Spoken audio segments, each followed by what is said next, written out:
Els anys 2006 i 2007 vaig participar en les jornades de biblioteques que organitzava UNESCO Catalunya per les Terres de Tarragona i allí vaig descobrir, entre altres activitats que podien fer una biblioteca, els clubs de lectura, un lloc on compartir la lectura d'un llibre. Va ser una activitat que se me va quedar entre cella i cella i que tenia clar que volia fer a Polinyà. Però en aquell entonces la biblioteca de Polinyà estava baix, era menuda i no tenia condicions. Quan el 2010 fèrem la nova biblioteca, tenia clar que havia de formar el club de lectura.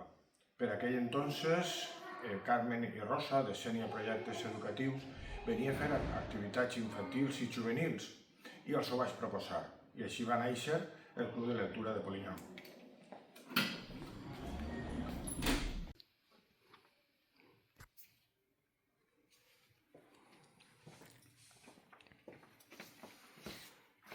El 18 de febrer de 2011 fèrem la primera reunió, una reunió informativa del Club de Lectura de Polinyà. Vingueren unes 15 persones. La primera sessió fou un 25 de març i ens llegirem El lápiz del carpintero. Seria el primer llibre. Després anàrem introduint llibres en valencià. Anàrem llegint autors de molts jocs, de molts estils. En el 2012 es començarem la primera trobada de clubs de lectura amb Ribera, de Josep Lozano. Allí ens trobarem una sèrie de clubs de lectura de la comarca i començar el recorregut del que serien les trobades de clubs de lectura que porten 14 anys fent-se.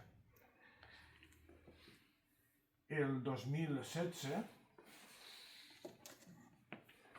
la protagonista fou Anna Moner en El retorn de l'hongarès i va ser l'origen del grup Sona Llibre, Sona Lliure, que treballem per la promoció i la difusió dels autors i autores valencians. Un grup format per les biblioteques de Llombai, Guadassuar, Almussafes, Sollana, Corbera i Polinyà.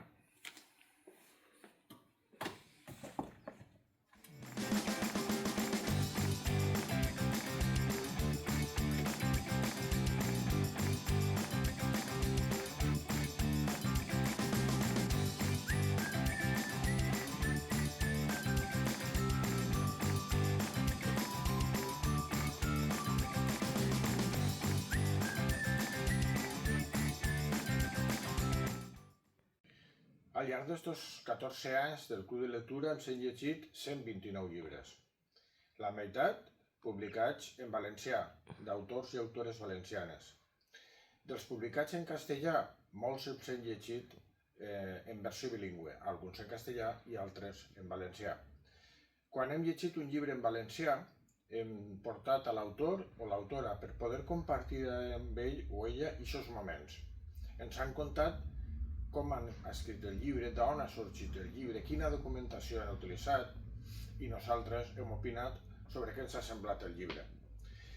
Aprofito aquests moments per a donar gràcies a tots els que han format part del Club de Lectura, tots els que continuen formant part i dir-los que n'hi ha nous projectes, més autors, més autores i més activitats per al Club de Lectura. Gràcies.